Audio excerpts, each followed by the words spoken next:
ಸ್ನೇಹಿತರೆ, ಹಿಂದುತ್ವ ಅನ್ನೋದು ಬಿಜೆಪಿಯ ಕೋರ್ ಆಗಿತ್ತು. ಆದರೆ ಈ ಎಲ್ಲವೂ ಕೂಡ ಈ ಚುನಾವಣೆಯಲ್ಲಿ ಕೈಕೊಟ್ಟಿರೋದು ಕಾಣಿಸ್ತಾ ಇದೆ. ಉತ್ತರ ಪ್ರದೇಶ, ರಾಜಸ್ಥಾನ, ಹರಿಯಾಣ ಸೇರಿದಂತೆ ಹಿಂದಿ ಭಾಷಿಕ ರಾಜ್ಯಗಳಲ್ಲೇ ಬಿಜೆಪಿ ದೊಡ್ಡ ಹಿನ್ನಡೆಯನ್ನು ಅನುಭವಿಸಿದೆ. ಕಳೆದ ಬಾರಿ ಈ ಜಾಗಗಳಲ್ಲಿ 225 ಸ್ಥಾನಗಳ ಪೈಕಿ ಬಿಜೆಪಿ 176 ಸ್ಥಾನ ಗೆದ್ದಿತ್ತು. ಆದರೆ ಈ ಬಾರಿ 127 ಮಾತ್ರ ಗೆದ್ದಿದೆ. ಅದರಲ್ಲೂ ಉತ್ತರ ಪ್ರದೇಶದಲ್ಲಿ ದೊಡ್ಡ ಮುಖಭಂಗವನ್ನ ಬಿಜೆಪಿ ಅನುಭವಿಸಿದೆ. ಕಳೆದ ಬಾರಿ ಯುಪಿಯ 80 ಸೀಟ್ಗಳಲ್ಲಿ 62 ಸೀಟ್ ಗೆದ್ದಿತ್ತು. ಆದರೆ ಈ ಸಲ 31 ಅಂದ್ರೆ ಅರ್ಧ ಸೀಟ್ಗಳನ್ನ ಮಾತ್ರ ಗೆದ್ದಿದೆ ಲಾಸ್ಟ್ ಟೈಮ್ಗಿಂತ. ಅದೇ ರೀತಿ ರಾಜಸ್ಥಾನದಲ್ಲಿ 25ರಲ್ಲಿ 24 ಗೆದ್ದಿತ್ತು. ಅಲ್ಲದೆ ಇತ್ತೀಚೆಗೆ ತಾನೇ ಅಸೆಂಬ್ಲಿಯಲ್ಲಿ ಸರ್ಕಾರ ಕೂಡ ಮಾಡಿತ್ತು. ಆದರೆ ಈಗ ಕೇವಲ 14 ಸೀಟ್ ಅಷ್ಟೇ ಗೆದ್ದಿದೆ. ಹರಿಯಾಣದಲ್ಲಿ ಕಳೆದ ಬಾರಿ 10ಕ್ಕೆ 10 ಸೀಟ್ ಗೆದ್ದಿದ್ರು. ಈ ಸಲ 5 ಸೀಟ್ ಅಷ್ಟೇ ಗೆದ್ದಿದೆ. ಅಂದ್ರೆ ಬಹುಶಃ ಇಲ್ಲಿ ಅಗ್ನಿವೀರ್ ಜಾರಿಗೆ ತಂದಿದ್ದು, ರೈತ ಮಸೂದೆ ವಿರುದ್ಧ ಹೋರಾಟ, ಜೊತೆಗೆ ಸ್ಥಳೀಯ ವಿಚಾರಗಳು ಬಿಜೆಪಿಗೆ ಮುಳುವಾಗಿರಬಹುದು. ಅದೇ ರೀತಿ ಬಿಜೆಪಿಯ ಹಿಂದುತ್ವ ಕೂಡ ಬಿಜೆಪಿಗೆ ಆ ಹಿಂದೂ ಕೋರ್ ಮತ ಬ್ಯಾಂಕ್ ಬಿಟ್ರೆ, ಬಿಜೆಪಿಯ ಸಾಂಪ್ರದಾಯಿಕ ಮತಗಳು ಬಿಟ್ರೆ ಎಕ್ಸ್ಟ್ರಾ ಇನ್ಕ್ರಿಮೆಂಟಲ್ ವೋಟ್ ಅನ್ನ ತಂದು ಕೊಟ್ಟಿಲ್ಲ. ರಾಮ ಮಂದಿರ ವಿಚಾರ ಬಿಜೆಪಿಗೆ ತನ್ನ ಕೋರ್ ವೋಟ್ ಬ್ಯಾಂಕ್ ಬಿಟ್ಟು ಎಕ್ಸ್ಟ್ರಾ ಇನ್ಕ್ರಿಮೆಂಟಲ್ ಮತಗಳನ್ನ ತಂದು ಕೊಟ್ಟಿಲ್ಲ. ಅಯೋಧ್ಯೆ ಇರೋ ಫೈಜಾಬಾದ್ನಲ್ಲೇ ಬಿಜೆಪಿ ಸೋತ್ ಹೋಗಿದೆ. ಈ ಮೂಲಕ ಬಿಜೆಪಿಗೆ ಹಿಂದೂ ಮತಗಳು ಧ್ರುವೀಕರಣ ಆಗಿಲ್ಲ. ಆದರೆ INDIA ಅಲಯನ್ಸ್ಗೆ ಮುಸ್ಲಿಂ ಮತಗಳ ಕ್ರೋಢೀಕರಣ ಆಗಿದೆ. 2019ರಲ್ಲಿ ಮುಸ್ಲಿಂ ಬಾಹುಳ್ಯದ 103 ಕ್ಷೇತ್ರಗಳಲ್ಲಿ ಬಿಜೆಪಿ 45ರಲ್ಲಿ ಗೆದ್ದಿತ್ತು. ಆದರೆ ಈ ಸಲ 35ಕ್ಕಿಂತ ಡೌನ್ ಆಗಿದೆ ಬಿಜೆಪಿಯ ನಂಬರ್ ಮುಸ್ಲಿಂ ಜಾಸ್ತಿ ಇರುವಂತಹ ಕ್ಷೇತ್ರಗಳಲ್ಲಿ. ಗ್ರಾಮೀಣ ಭಾಗದ ವಿಚಾರಕ್ಕೆ ಬಂದರೆ ಬಿಜೆಪಿಗೆ ಮೊದಲಿಂದಲೂ ಅಂದರೆ ಬಿಜೆಪಿ ಆರಂಭದ ದಿನಗಳಲ್ಲಿ ನಗರಕ್ಕೆ ಸೀಮಿತವಾದ ಪಕ್ಷನ ಇಮೇಜ್ ಇತ್ತು. ಅದನ್ನು ಹೋಗಲಾಡಿಸಿಕೊಳ್ಳೋಕೆ ಬಿಜೆಪಿ ಸಾಕಷ್ಟು ಪ್ರಯತ್ನ ಮಾಡಿತ್ತು. ತನ್ನ ಲಾಂಗ್ ಟರ್ಮ್ ಗೋಲ್ಗಳಲ್ಲಿ ಈ ಇಮೇಜ್ ಅನ್ನ ಚೇಂಜ್ ಮಾಡಿಕೊಳ್ಳೋದನ್ನ ಕೂಡ ಬಿಜೆಪಿ ಒಂದಾಗಿ ಸೇರಿಸಿಕೊಂಡಿತ್ತು. ನರೇಂದ್ರ ಮೋದಿಯವರ ಆಗಮನದ ಬಳಿಕ ಅಮಿತ್ ಶಾ ಅವರ ತಂತ್ರಗಾರಿಕೆಯ ಕಾರಣದಿಂದಾಗಿ ಇದೆಲ್ಲವೂ ಕಾಂಬಿನೇಷನ್ನಲ್ಲಿ ಬಿಜೆಪಿಗೆ ದೊಡ್ಡ ಯಶಸ್ಸು ಕೂಡ ಸಿಕ್ಕಿತ್ತು. ಬಿಜೆಪಿ ಸಿಟಿ, ಗ್ರಾಮೀಣ ಎಲ್ಲವನ್ನ ಮೀರಿ ದೊಡ್ಡ ಪ್ರಮಾಣದಲ್ಲಿ ಎಲ್ಲ ಕಡೆಗೂ ಸ್ಪ್ರೆಡ್ ಆಗಿತ್ತು. ಆದರೆ ಈ ಸಲ ಮತ್ತೆ ಹಿನ್ನಡೆಯಾಗಿದೆ. 2019ರಲ್ಲಿ ಬಿಜೆಪಿ 198 ಗ್ರಾಮೀಣ ಕ್ಷೇತ್ರಗಳನ್ನು ಗೆದ್ದಿತ್ತು. ಈ ಸಲ ಆ ಸಂಖ್ಯೆ 168ಕ್ಕೆ ಡೌನ್ ಆಗಿದೆ. ಮತ್ತೊಂದು ಕಡೆ INDIA ಪಕ್ಷಗಳು 2019ರಲ್ಲಿ ಕೇವಲ 47 ಕ್ಷೇತ್ರಗಳಲ್ಲಿ ಮಾತ್ರ ಗೆದ್ದಿದ್ವು. ಆದರೆ ಈ ಸಲ 109 ಕ್ಷೇತ್ರಗಳನ್ನು ಗೆದ್ದುಕೊಂಡಿವೆ. ಅಂದರೆ ಗ್ರಾಮೀಣ ಭಾಗದಲ್ಲಿ 60 ಸೀಟನ್ನು ಹೆಚ್ಚಿಗೆ ಮಾಡಿಕೊಂಡಿವೆ. ದಲಿತ ಮತಗಳು, ಹಿಂದಿ ಹಾರ್ಟ್ಲ್ಯಾಂಡ್ ಇರಬಹುದು ಅಥವಾ ಗ್ರಾಮೀಣ ಭಾರತ ಇರಬಹುದು, ಇಲ್ಲಿ ದಲಿತ ಮತಗಳು ಬಿಜೆಪಿಗೆ ದೊಡ್ಡ ಪೆಟ್ಟನ್ನು ಕೊಟ್ಟಿವೆ ಅಂತ ಹೇಳಲಾಗ್ತಾ ಇದೆ. ದಲಿತ ಮತಗಳು ಹೆಚ್ಚಿರೋ ಕ್ಷೇತ್ರಗಳಲ್ಲಿ ಕಳೆದ ಬಾರಿಗಿಂತ ಬಿಜೆಪಿ ಸುಮಾರು 53 ಸೀಟುಗಳನ್ನು ಈ ಬಾರಿ ಕಳ್ಕೊಂಡಿದೆ. ಬಿಜೆಪಿ 400 ಪಾರ್ ಅಂತ ಹೇಳಿದಾಗ ಬಿಜೆಪಿ ಅವ್ರು ಏನು ಹೇಳಿದ್ರು, ಏನಕ್ಕೆ ಹಂಗೆ ಹೇಳ್ತಿದ್ದೀರಿ ಕೇಳಿದಾಗ ಅವ್ರು ಏನು ಹೇಳಿದ್ರು, ಇಲ್ಲ ನೀವು 95% ತಗೊಂಡ್ರು ಕೂಡ ಮನೆಯಲ್ಲಿ ನೆಕ್ಸ್ಟ್ 100ಗೆ ಟ್ರೈ ಮಾಡೋ ಅಂತ ಹೇಳಲ್ವಾ, ಆ ರೀತಿ ನಾವು 400 ಪಾರ್ ಘೋಷಣೆಯನ್ನು ಕೊಟ್ಟಿರೋದು, ಜನರು ಕೂಡ ಅದನ್ನು ಹೇಳ್ತಿದ್ದಾರೆ, ನಾವು ಹೇಳಿದ್ದಲ್ಲ ಅಂತ ಬಿಜೆಪಿ ಅವರು ಹೇಳಿದ್ರು. ಆದರೆ INDIA ಅಲಯನ್ಸ್ ಅದಕ್ಕೆ ಟ್ವಿಸ್ಟ್ ಅನ್ನ ಕೊಡ್ತು. ಇವರು 400 ಸೀಟ್ ಕೇಳ್ತಿರೋದೇ ಸಂವಿಧಾನ ಚೇಂಜ್ ಮಾಡೋಕ್ಕೆ.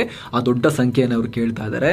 ಅಷ್ಟೆಲ್ಲ ಸೀಟ್ ಬಂದುಬಿಟ್ರೆ ಸಂವಿಧಾನ ಬದಲಾವಣೆ ಮಾಡಿಬಿಡ್ತಾರೆ, ಮೀಸಲಾತಿಯನ್ನ ತೆಗೆದು ಬಿಡ್ತಾರೆ ಅಂತ ಪ್ರಚಾರ ಮಾಡ್ತು. ಈ ವೇಳೆ ಬಿಜೆಪಿಯ ಕೆಲ ನಾಯಕರು ಈ ಹಿಂದೆ ಈ ಅನಂತ್ ಕುಮಾರ್ ಹೆಗಡೆ ಅಂತವರಲ್ಲ, ಸಂವಿಧಾನ ಚೇಂಜ್ ಮಾಡೋಕ್ಕೆ ನಾವು ಬಂದಿದ್ದು ಅಂತೆಲ್ಲ ನಾಲ್ಗೆ ಹರಿಬಿಟ್ಟಿದ್ರಲ್ಲ, ಅದು ಇನ್ನಷ್ಟು ಪುಷ್ಟಿಯನ್ನ ಕೊಡ್ತು, ಅದನ್ನ ಬಳಸ್ಕೊಳ್ತು ಪ್ರತಿಪಕ್ಷಗಳ ಕೂಟ. ಇದರ ಪರಿಣಾಮ ಈ ರೀತಿಯ ಮೆಸೇಜ್ ಪಾಸ್ ಆದಾಗ ದಲಿತ ಸಮುದಾಯದಲ್ಲಿ ಸಾಮಾನ್ಯವಾಗಿ ಒಂದು ರೀತಿ ಅನೀಸಿನೆಸ್ ಉಂಟಾಗತ್ತೆ ಅಥವಾ ಅಸಹನೆ ಉಂಟಾಗತ್ತೆ. ಅದು ದೊಡ್ಡ ಪ್ರಮಾಣದಲ್ಲಿ ಬಿಜೆಪಿ ವಿರೋಧಿ ಮತಗಳಾಗಿ ಕನ್ವರ್ಟ್ ಆಗಿರೋದು ಕಾಣಿಸ್ತಾ ಇದೆ. ಈ ಮೊದಲೆಲ್ಲ ಉತ್ತರ ಪ್ರದೇಶದಂತ ರಾಜ್ಯದಲ್ಲಿ, ಬಿಹಾರದಂತ ರಾಜ್ಯದಲ್ಲಿ, ಬಂಗಾಳದಂತ ರಾಜ್ಯಗಳಲ್ಲಿ ದಲಿತರು ದೊಡ್ಡ ಪ್ರಮಾಣದಲ್ಲಿ ಬಿಜೆಪಿಗೆ ಸಪೋರ್ಟ್ ಮಾಡಿದ್ರು, ಹಿಂದೂ ಐಡೆಂಟಿಟಿಯೊಂದಿಗೆ ವೋಟ್ ಹಾಕಿದ್ರು. ಆದರೆ ಈ ಸಲ ಈ ಒಂದು ಟ್ವಿಸ್ಟ್ನಿಂದಾಗಿ ಬಿಜೆಪಿ ವಿರುದ್ಧ ಅವರು ಮತ ಚಲಾಯಿಸಿರುವುದು ಸ್ಪಷ್ಟವಾಗಿ ಕಾಣಿಸ್ತಾ ಇದೆ. ಜೊತೆಗೆ ಅತಿಯಾದ ಮೋದಿ ಪೂಜೆ, ಸ್ಥಳೀಯವಾಗಿ ಪರ್ಫಾರ್ಮೆನ್ಸ್ ತೋರಿಸಿದೆ, ಬರೀ ಮೋದಿ ಹೆಸರಲ್ಲಿ ಗೆದ್ದು ಹೋಗ್ತೀವಿ ಅಂತ ಹೇಳಿ ಅತಿಯಾದ ಆತ್ಮವಿಶ್ವಾಸವನ್ನ ಲೋಕಲ್ ಲೀಡರ್ಗಳು ತೋರಿಸಿದ್ದು, ಜೊತೆಗೆ ಆಡಳಿತ ವಿರೋಧಿ ಅಲೆ 10 ವರ್ಷ ಅಧಿಕಾರದಲ್ಲಿದ್ರು. ಸಾಮಾನ್ಯವಾಗಿ 5 ವರ್ಷಕ್ಕೇನೆ ಬೋರ್ ಆಗಕ್ಕೆ ಶುರುವಾಗಿರುತ್ತೆ. ಇದು 10 ವರ್ಷ ಕಳೆದ ಮೇಲೆ ನಿಧಾನಕ್ಕೆ ಒಂದು ರೀತಿ ಆಂಟಿ ಇನ್ಕಂಬನ್ಸಿ, ಆಡಳಿತ ವಿರೋಧಿ ಅಲೆ, ಅಧಿಕಾರದಲ್ಲಿರೋರು ತುಂಬಾ ಟೈಮ್ ಆಯ್ತಲ್ಲ ಅನ್ನೋ ಫೀಲಿಂಗ್ ಶುರುವಾಗಿತ್ತು. ಅದರ ಪರಿಣಾಮ ಮೋದಿ ಅಲೆ 2 ಎಲೆಕ್ಷನ್ ಅಲ್ಲಿ ಇದ್ದಿದ್ದು ಈ ಸಲ ಕಾಣಿಸ್ತಾ ಇರಲಿಲ್ಲ. ಆ ಮೋದಿ ಅಲೆ ಇಲ್ಲದ ಕಾರಣದಿಂದಾಗಿ ಬೆಲೆ ಏರಿಕೆ ಮತ್ತು ನಿರುದ್ಯೋಗದಂಥ ವಿಚಾರಗಳು ಹೈಲೈಟ್ ಆದವು. ನಾವು ಯಾವಾಗಲೂ ಹೇಳ್ತಾ ಇರ್ತೀವಿ ಸ್ನೇಹಿತರೆ, ಈ ಬೆಲೆ ಏರಿಕೆ, ನಿರುದ್ಯೋಗ ಯಾವಾಗಲೂ ಇದ್ದೇ ಇರುತ್ತೆ ಸಮಾಜದಲ್ಲಿ. 100 ವರ್ಷ ಕಳೆದ ಮೇಲೂ ಇರುತ್ತೆ, ಅಮೆರಿಕದಲ್ಲೂ ಇದೆ, ಇಂಗ್ಲೆಂಡ್ನಲ್ಲೂ ಇದೆ. ಆದರೆ ಎಷ್ಟಿರುತ್ತೆ ಅನ್ನೋದು ಮ್ಯಾಟರ್. 4%, 3%, 5%, 6% ಒಳಗಡೆ ಇದ್ದರೆ RBIನ ಸಹಿಸಿಕೊಳ್ಳಬಹುದಾದ ರೇಂಜ್ ಅಂತ ಹೇಳಲಾಗುತ್ತೆ. ಈ ಮೋದಿ ಸರ್ಕಾರದ ಉದ್ದಕ್ಕೂ ಆ ರೇಂಜ್ ಒಳಗೇನೆ ಇತ್ತು, ಕಂಟ್ರೋಲ್ಡ್ ಲೆವೆಲ್ನಲ್ಲೇ ಇದೆಲ್ಲವೂ ಕೂಡ ಇತ್ತು. ಮನಮೋಹನ್ ಸಿಂಗ್ ಸರ್ಕಾರ ಇದ್ದಾಗ 8, 10, 11%ಗೆಲ್ಲ ಹೋಗಿತ್ತು ಬೆಲೆ ಏರಿಕೆ. ಇನ್ಫ್ಲೇಷನ್, ನಿರುದ್ಯೋಗ ಪ್ರಮಾಣ ಕೂಡ ದಾಖಲೆಯ ಪ್ರಮಾಣಕ್ಕೆ ಏರಿಕೆಯಾಗಿತ್ತು.